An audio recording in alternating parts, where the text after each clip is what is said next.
जिनका नाम वत्सर था, वत्सर राजा बने। ध्यान से सुनिएगा, बड़ी सुंदर कथा है। ध्रुव के उत्कल हुए, दूसरे पुत्र वत्सर हुए, वत्सर के पुष्पाण हुए, पुष्पाण के व्यष्टु नाम के राजा हुए और व्यष्टु से चक्षु हुए। इन्हीं चक्षु से चाक्षुष मनवंतर चला। इन्हीं चक्षु से जो द्वितीय मनवंतर आया वो चाक्षुष मनवंतर चला और चक्षु के अंग नाम के राजा हुए। और अंग की छठी पीढ़ी में जाकर बहुत से लोग क्या कहते हैं कि अंग के राजा बेन हुए, लेकिन छठी पीढ़ी में जाकर के हुए।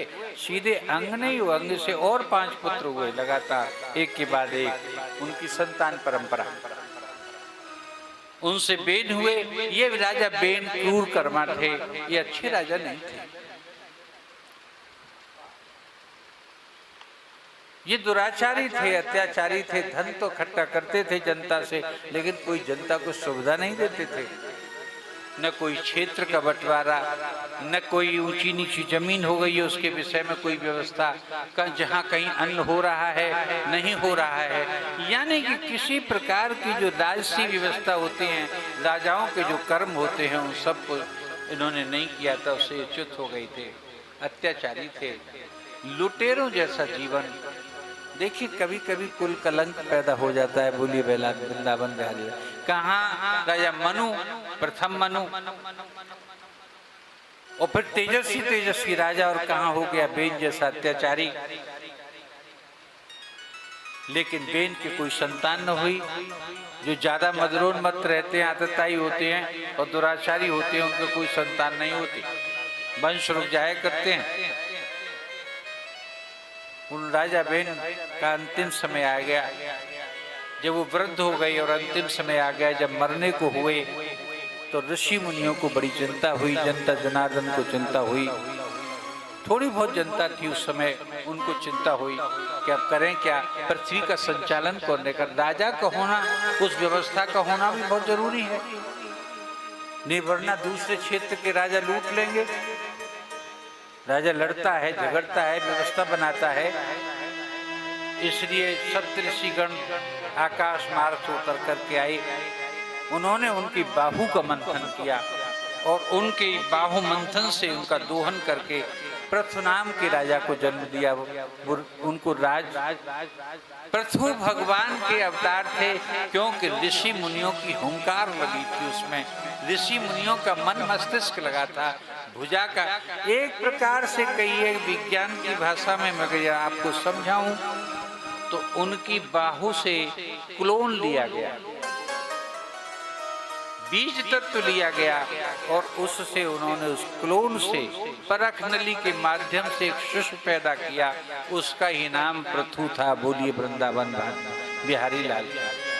ये वर्तमान भाषा है, लेकिन ऋषि मुनियों की हुंकार थी, उनकी पवित्र तप की श्वास थी। जब बाहु का मंथन हो रहा था, इसके कारण भगवान के अंशावतार हुए।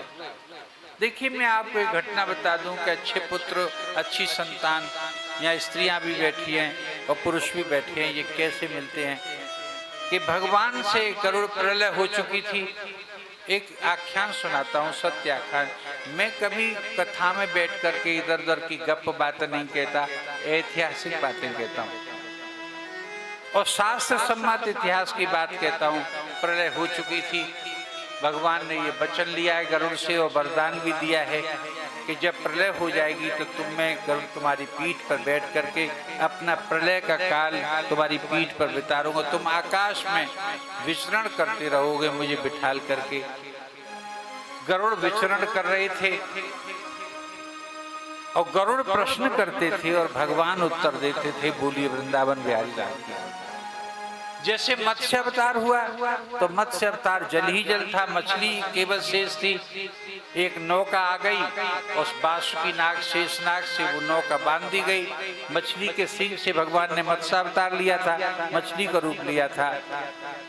आदरणीय भक्तों, उसमें प्रियव्रत नाम का एक व्यक्ति भगवान का भक्त था, उसको बिठा लिया गया था, उसी को मनु बनाना था, प्रथम पुरुष बनाना था भगवान को, उसी से सृष्टि आगे चलानी थी।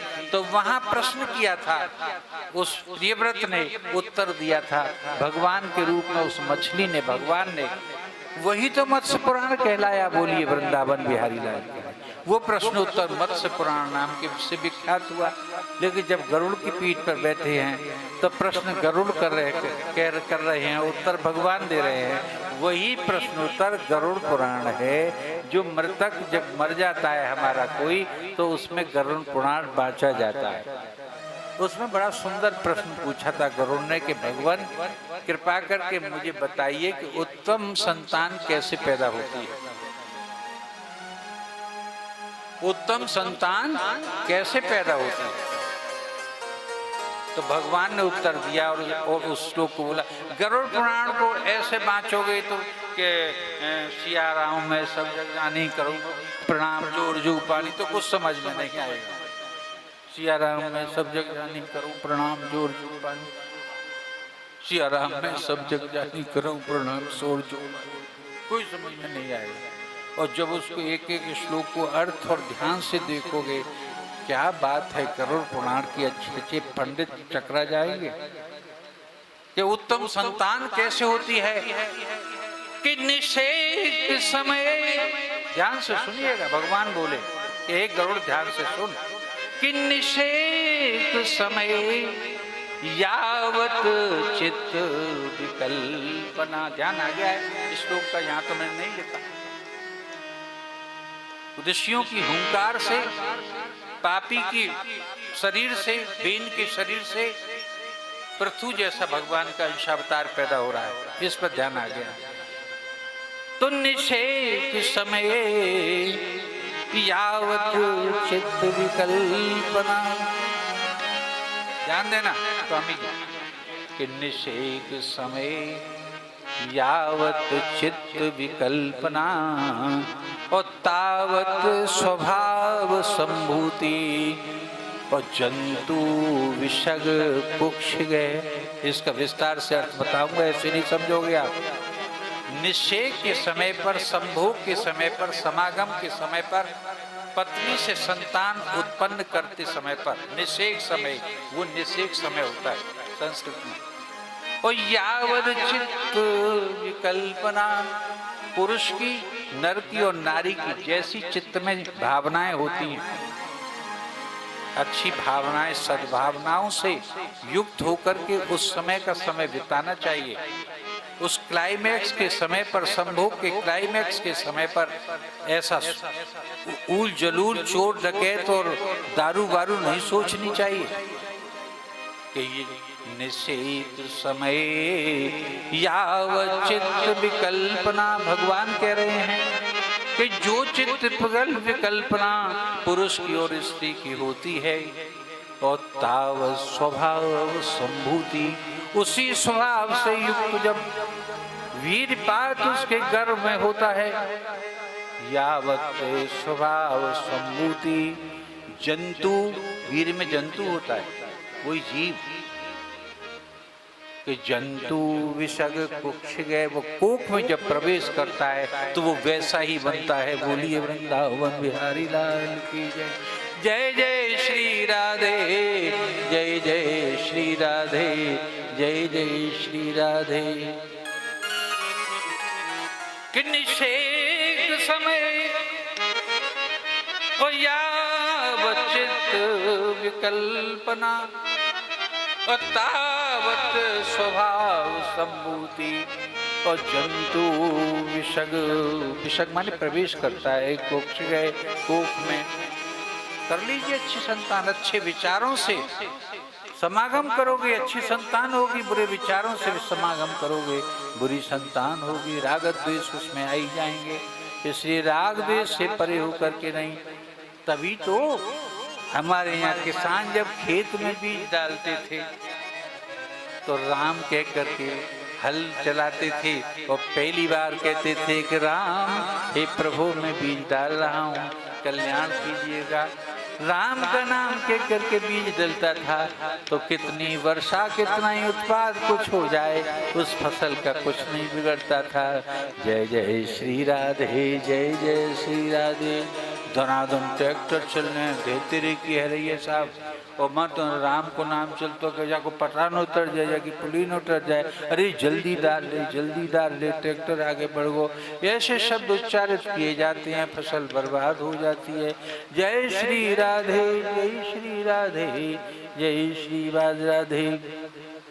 तो उनकी हुंकार से पृथु जन्मे हैं। तार तार समझा दूंगा स्वामी जी। भागवत के अर्थों को समझाने का कार्य मेरा है। कान पकड़ के माफी मांगता हूँ। ये सुखदेव जी का मंच है, पवित्र मंच है। उस पवित्र मंच से पवित्र भावनाओं को बताना हमारा धर्म है। और भागवत कोई ऐसी चीज नहीं होती कि जो ताल ठप्पे के लिए तो बैठे हैं मेरे गंधर्वगण। मैं ताल ठप्पे ही कराता रहूं तो ये मोती कहाँ मिलेंगे आपको, ये हीरे कहाँ मिलेंगे आपको? मिलेंगे क्या? नहीं मिलेंगे। राजा पृथु ने अवतार लिया। राजा पृथु क्या करते थे?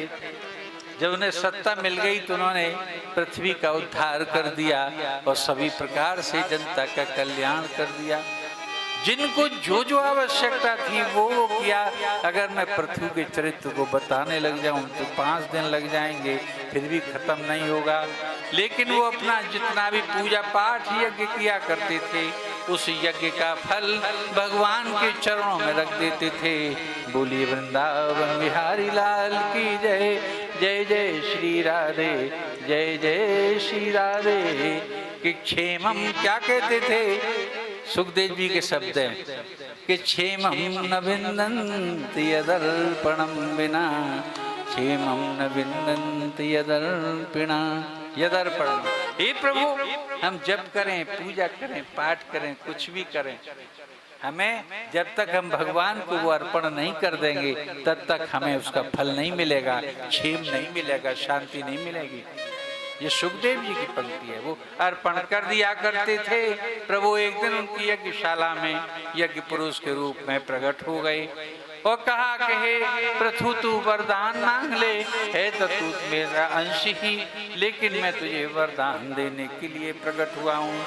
तो उन्होंने क्या मांगा इसे सुन लीजिए, आप धन्य हो जाएंगे कि प्रभु आपको समक्ष पाकर कोई भी बुद्धिमान पुरुष आपसे सांसारिक भोगों की कामना कैसे कर सकता है? आपसे सांसारिक भोगों की कामना या याचना कैसे कर सकता है? वे तो नारकीय जीवों को मिलते हैं। संसार के जो भोग हैं वो तो नरक में रहने वालों को मिलते हैं। माया मोही जीव भी उसे प्राप्त कर पाते हैं। मुझे वो मोक्ष पदवी नहीं चाहिए जहाँ आपकी लीलाओं को सुनने का सौभाग्य नहीं है। बोलिए वृंदावन बिहारी लाल की जय। मोक्ष भी नहीं चाहा, लेकिन आपके चरणों का जहाँ मकरंद मिले, मुझे आपके चरणों की भक्ति मिले और आपके चरणों के दर्शन मिले, मैं तो बस यही चाहता हूँ। और आगे क्या कहते हैं कि हे प्रभु, मैं निरंतर आपके चरणों को क्षीर सागर में, आप जहाँ रहें वहाँ क्षीर सागर में आपके चरणों को दबाता रहूं, ताकि आपके चरण दर्शन मुझे नित्य होते रहें। लेकिन वहाँ एक समस्या है बड़ी भारी प्रभु। कि क्या है प्रभु? यज्ञ पुरुष बोले कि लक्ष्मी जी